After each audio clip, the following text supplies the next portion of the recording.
বন্ধুরা নমস্কার। আমি আলু পটলের তরকারি করব। অনেক দিন পরে আবার রান্না করছি আলু পটলের তরকারি। তোমরা দেখো, প্রথম থেকে শেষ পর্যন্ত দেখো আলু পটলের তরকারি করছি। এই যে দেখো, পটল আমি কেটে ধুয়ে পরিষ্কার করে এই যে রেখেছি। আর এই বাটির মধ্যে আলুটাও কেটে ধুয়ে পরিষ্কার করে রেখেছি। আর একটা বড় সাইজের পেঁয়াজ নিয়েছি। আর রসুন, এই যে 5-6 কোয়া রসুন হবে। আর এই যে আদা, এগুলো এবারে বাটবো। আগে পটলটা ভাজা বসাই।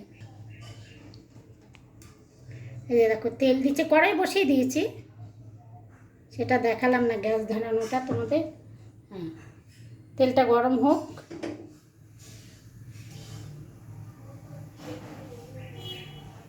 তেলে একটু সামান্য নুন দিয়ে দিচ্ছি, কেননা তেলটা ছিটকাবে, ওই জন্য। তেল গরম হয়ে গেছে, গ্যাসটা আমি কমিয়ে নিয়ে পটলগুলো আমি দিয়ে দিই।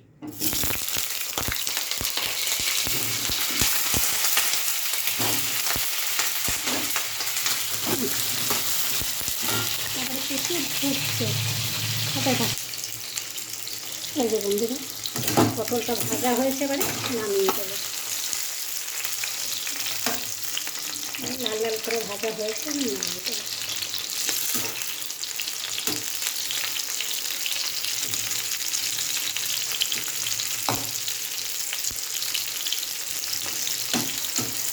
নামানোটা তোমাদের দেখাতে পারবো না, আমি ফোনটা। এই যে বন্ধুরা, জিরে, সাদা জিরে একটু ফোড়ন দেবো।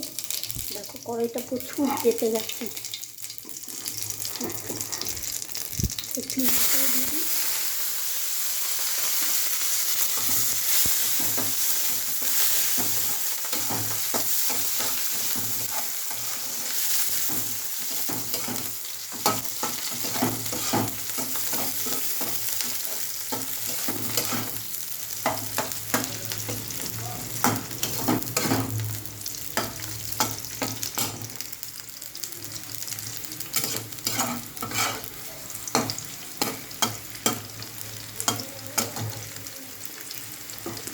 এবারে আলুটা দিয়ে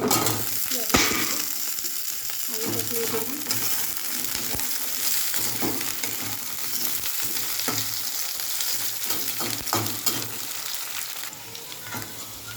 এই যে বন্ধুরা, আলুটা ভাজা হয়েছে, মানে কষানো হয়েছে। এবারে ওই যে আদা রসুন বাটাটা দেবো, এই দিলাম। এটা দিয়ে কষাবো আস্তে আস্তে।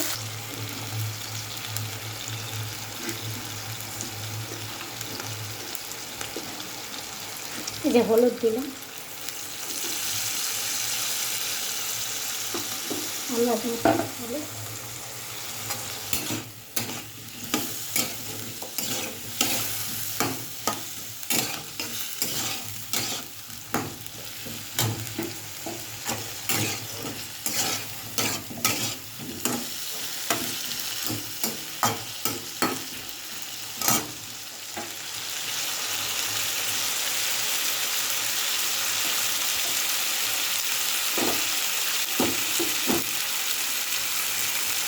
লঙ্কার গুঁড়ো, যে যেমন ঝাল খাবে সে তেমন দেবে। আমি একটু ঝালটা বেশি দিলাম, 1 চামচ, আর একটু ধনে দিলাম।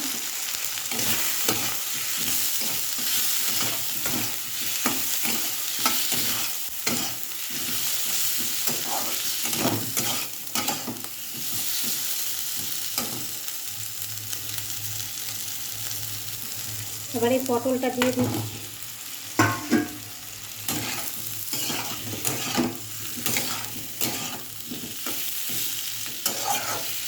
আমি কিন্তু জিরে বাটা দিয়ে, মানে জিরের গুঁড়ো দিলাম না, আদা রসুন পেঁয়াজ এটা দিয়েই আমি করছি। জিরেটা আমি দিলাম না।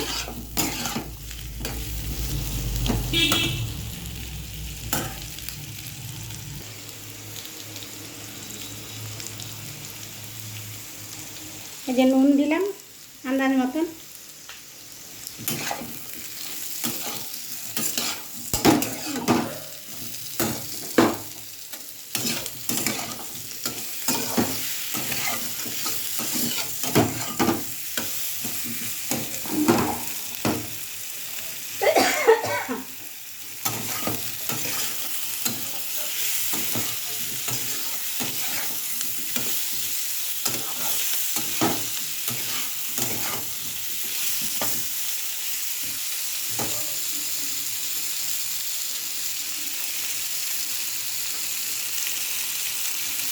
এই যে গোলমরিচের গুঁড়ো দিলাম 1 চামচ,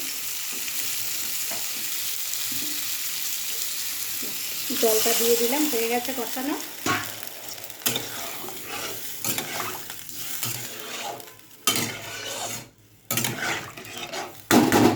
আর একটু লাগবে।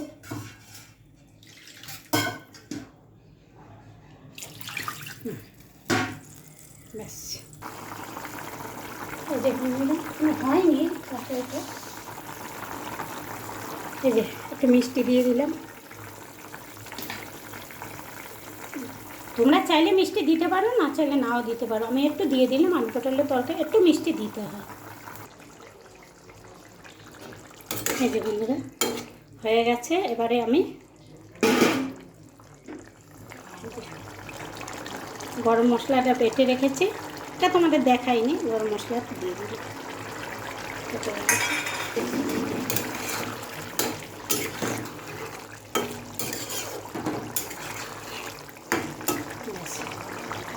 হয়ে গেছে, গ্যাস অফ করে দিলাম। বন্ধুরা আমি যেভাবে রান্না করেছি তোমরা ওইভাবে রান্না করে খেয়ে দেখো কেমন লাগে। হ্যাঁ, আর যদি তোমাদের ভালো লাগে একটা লাইক, একটা শেয়ার আর ফলো করো। আর কি বলবো, তোমরা সব ভালো থেকো। আমি রাখছি।